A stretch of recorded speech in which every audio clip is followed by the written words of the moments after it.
What is it in this life that we can use? What is it in this life we can depend on?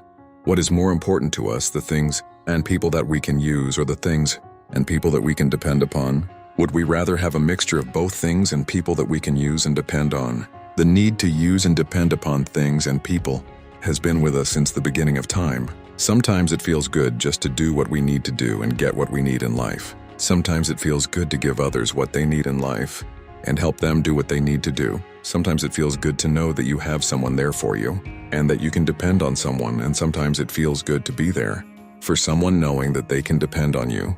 The combination of what it means to use and depend on people and things is very important because we should always know what is reality and what is fantasy. The fantasy of life is when our imaginations get involved in our ability to use and depend on things and people in this world. The reality is that there is a limit to how much we can use and depend on people and things in this world.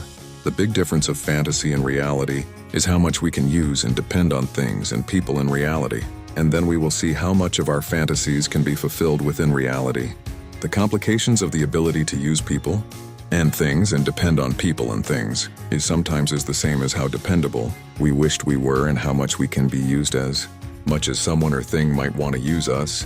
What is the depth of what it is to use and find what is dependable? The depths go down to the very core of our needs, wants, and desires. We can feel so deeply about things that it may be only a fantasy, with us wanting to live the fantasy in reality. What happens when we get confused about the use and dependability of people and things is that we are not sure what we can trust. The very many things that cannot happen in reality can lead to disappointment and confusion and depression and rejection. We want to be free as a species, but there will always be limits and boundaries. And what can be real and what cannot be real within this reality will always be our challenges. There will always be things that will continuously stay fantasy and never be capable of being brought into this reality.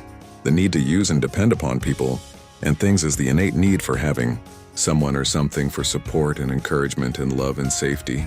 We must do our best to always understand the things in reality and the things within fantasy that exists in our minds so we can create a divide that is fantastically realistic, with a healthy division between what is fantasy and what is reality for the use and dependency with greater understanding within our lives.